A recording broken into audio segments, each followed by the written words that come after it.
right now on News Channel 5. We have probable cause to file criminal charges.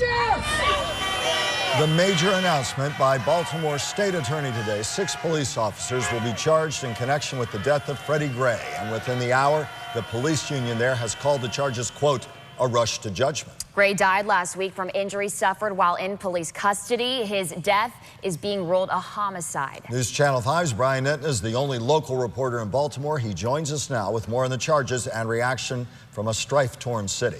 Brian?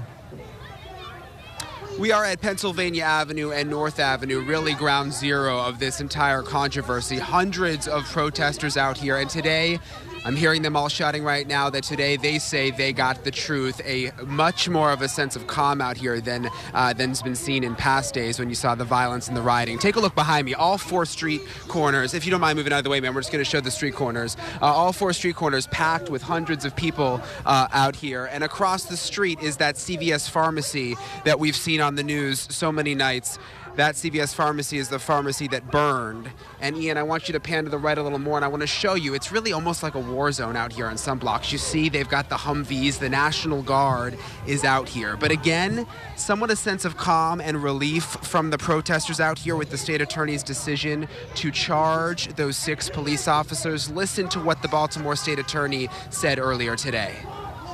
Despite Mr. Gray's appeal for a medic, both officers assessed Mr. Gray's condition, and at no point did either of them restrain Mr. Gray per BPD general order, nor did they render or request medical assistance.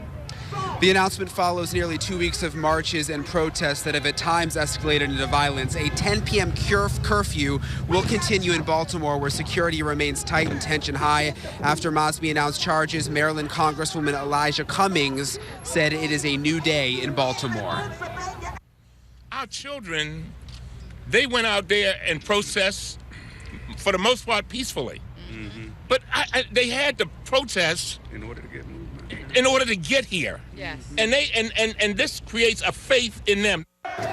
So it's easy to get the sense from the TV pictures that all of Baltimore looks like this, and that's really not the case. To give you a little perspective, we drove in today from the airport through downtown, through this entire neighborhood, and you don't see protests in any other places. It is all focused at this one intersection for now, but that could all change this weekend. 2 huge protests planned for both Saturday and Sunday. The hope is that they will remain peaceful based on the state attorney's decision. One other thing, the police union president making very clear at this moment that he does not agree with the state attorney's charges, and he believes those police officers will not eventually be charged based on what is decided in court. We'll have much more coming up at 6 o'clock. For now, live in Baltimore, Brian Enton, WPTV News Channel 5. Brian, thank you. And to your other point, that attorney said a short while ago he had never seen such a hurried rush to file charges. In his words, the officer did nothing wrong. A long legal road ahead on all sides. Ashley?